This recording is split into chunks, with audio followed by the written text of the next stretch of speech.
Also, big spoilers for Invincible in this video, even though I don't know all of it myself. Anyways, 3 to 4 weeks ago, I'm on my subscription YouTube tab, and a popular shorts YouTuber I be watching a lot, Classic Man D, is asked the question, who suffers more, Invincible or Spider-Man? And he leaned on the side of Invincible suffering more, stating facts like Invincible's whole career being scuffed from the beginning, all the just straight batons, whoopings he was just getting, using trauma from his dad, his body being used as a meat grinder, and Conquest basically doing the same thing but even worse.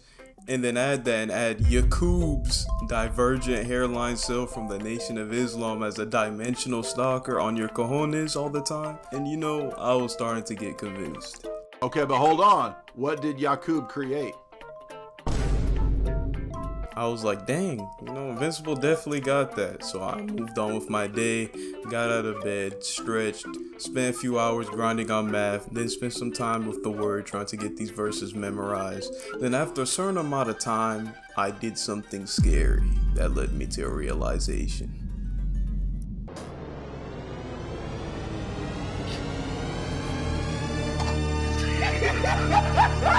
Nah, man.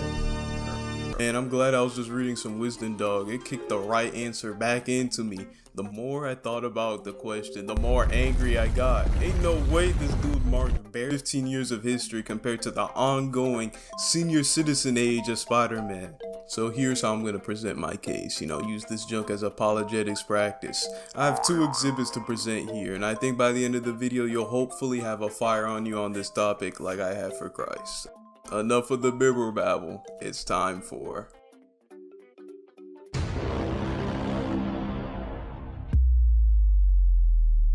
Okay, when you first think of Spider-Man, alright, you remove the web swinging, you remove the swagger aside, what are you left with?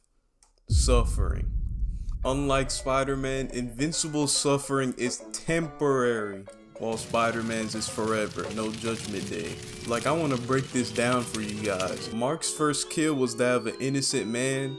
Peter's was his girlfriend. If that isn't a sign of what's to come, I don't know what is. But let's talk about it. Spider-Man from the beginning is an eternal torture device. No matter what canon you look at, there's always something that he suffered from that he could easily equivalize or even argue is worse than what Invincible has to deal with. First deduction, Invincible's journey being a superhero. Mark admittedly has been getting disrespected by Martians, Battle Beasts, Omni-Man, you know, very egregious, you know, fair play, you know, I don't think anyone likes being involved in the global 9/11. But then we got this amazing Spider-Man issue, being forced into spaghettification? Can't even pronounce this word right for more than 3 days straight. That's why I know this junk was bad. Imagine your body down to its cell being forced to break apart and combine again. Like, this dude is not Perfect Cell gonna get a Zenkai boost. Look at my mans, this torture is meant for Superman, not Sufferman. Another point, all of Mark's farts are not even the longest thing ever, man. Maybe at most they're 30 minutes, you know, limbs getting broken, teeth getting broken, you know, he can get healed after.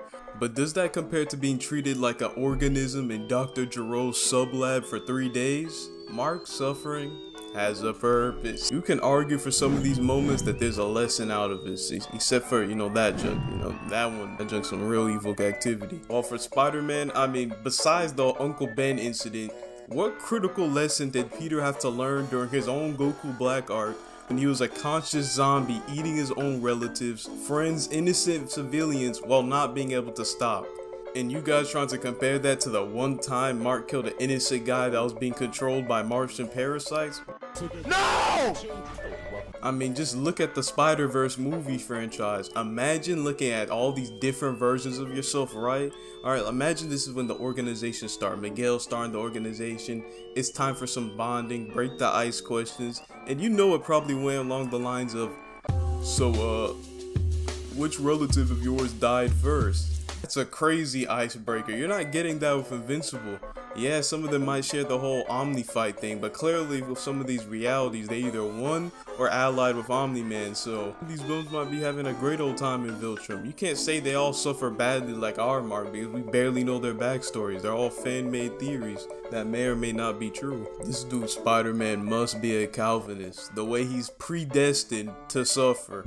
I want to ask you guys something, alright? Has there ever been a moment where you guys felt like you needed to tell Peter Parker to lock in? Notice, unlike Invincible over here, where you can clearly show scenarios where he isn't giving it his all, I still get chills over this man staying in a hospital going boo-hoo, cry, cry, with this girl that would eventually cheat on him in the future and kill his future kid over stopping his variants from messing up the planet, while his literal 4-month-old brother, toddler or something, is out there in the fields putting in the work.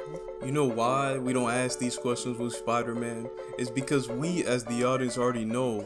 My boy's putting in every strain on his body to continue to push forward. Like, you guys see this quote, you see this moment? I'm tired. I've been fighting this guy for 12 hours straight. Can I let this one go? Can I let this one be someone else's problem just for a minute? No, I can't. I wish I could. God, I wish I could. Junk got me beating my chest, bro. That's some carrying my cross activity. You're not hearing that junk with Invincible, bro. The deity of the Marvel Universe looked straight at Spider-Man's cold and dead suffering eyes and said, you know what? It is what it is. It is a commandment for this man Spider-Man to have it bad in life. Got this dude saying, there's no hope. One above all except for Spider-Man. Compared to Mark's deity taking 5 years off his life, which is some heinous activity considering he missed his daughter's important growing years. But honestly, as cool as this sounds, if we want to be real, Omni-Man already said my rebuttal for me. You'll live to see this world crumble to dust and blow away! Viltrumites live for thousands of years. Unironically, he's gonna get that time back. Look guys, till 𝙸𝚗𝚝𝚛𝚘 decides to do any Paul-like behavior with Eve, like how Peter had to deal with it, I'm not hearing anything. My dog spent his entire time trying to get back to the love of his life, just for her bum self to spend her time in the time chamber, whoring it out with the enemy, dog. And Spider-Man has to just live with that? This is the same MJ that becomes Venom. Imagine one of your worst nemesis of your entire existence bonding with your cheater ex-wife, bro. Someone get this jigaboo away from me. Invincible, even with all the garbage that happens, still gets to keep his girl at the end of the day. And don't worry, I'm about to address the whole Peter has good endings, good timelines in Exhibit B. But just to finish this section off, to bring this exhibit to a close, Spider-Man has over 60 years of history of these authors taking the whole relatable young adult theme and seeing how far they can push it before retconning it, passing it, and doubling it to the next person. Anyways, it's time to address my opponents more clearly in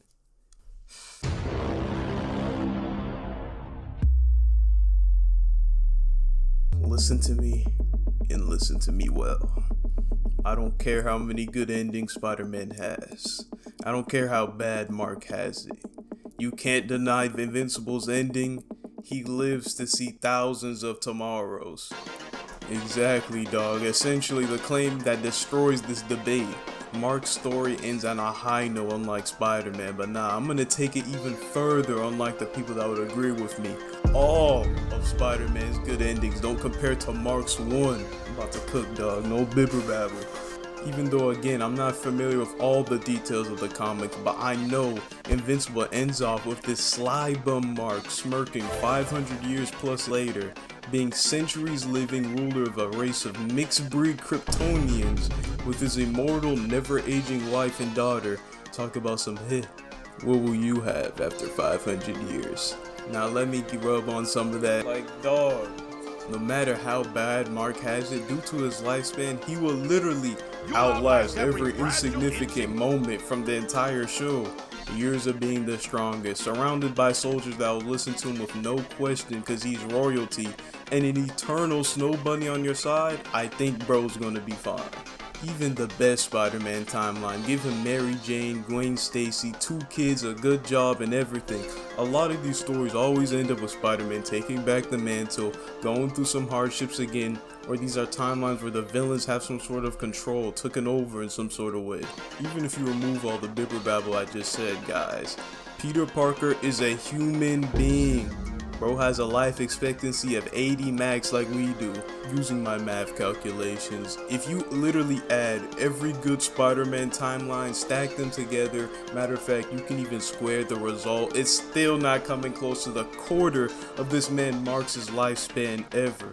This man's gonna have back problems, gingivitis, and cancer like we all do soon enough. Invincible has an official good ending. My dog Peter, Miles, Gwen are in the eternal loop of no such thing. Now, I'm gonna hear what my opponents are gonna say. Alright, oh, you guys always have to use other Spider-Man, all these canons against one Invincible, but let me counter that really quick.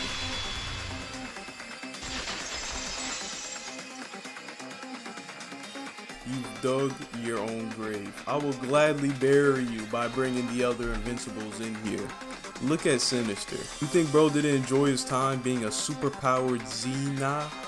His actions were terrible, but in his view, his life was great treating people like Minecraft creative mode.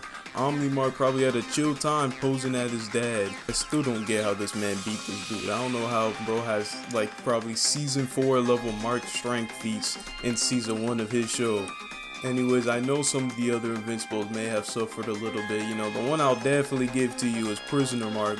That dude definitely looks like he went through some stuff. This variant was clearly raised on nothing but 𝙸𝚗𝚝𝚛𝚘 slogans, jail roaches, and Lex Luthor comics. Again, not to be insensitive, bro, but boo-hoo, cry, cry. Bro has one bad timeline, maybe 2 of Invincible, while that's Spider-Man's every day. Like I mentioned earlier, all of Mark's backstory are theorized, not official.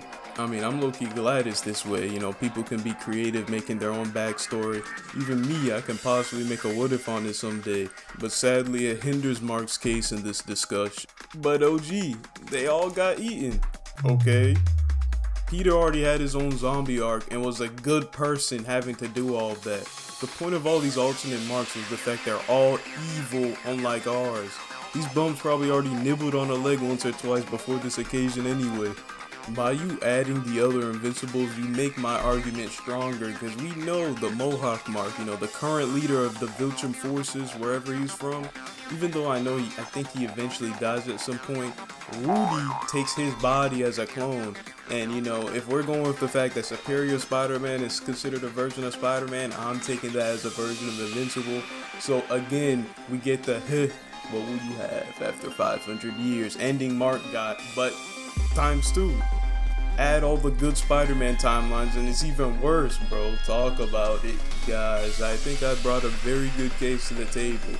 And at the end of the day, man, I don't really care that much. You know, both of these superheroes are pretty goated to me anyway. So don't take this argument too seriously. Like, admittedly, I don't even read comics that consistently to know all these Spider-Mans and everything they've went through. I only brought some of these up from the ones I've heard, the little I've known over time, and low-key even reading a bit of comics, bro. I'll be honest, bro. I'm not unironically spoiling myself as a show only doing anyway, but hey, it is what it is. So hey, next time I'll be back with the Duck Life video. Well, that's all from me. Goofed off a little bit with this little detour, but I'll be back with such consistency this summer, hopefully. Comment your thoughts and criticisms on where I can improve my video below. And if you don't got anything in mind to say, just comment algorithm if you know, help a dog out. Have a blessed rest of you guys' day in Jesus' name.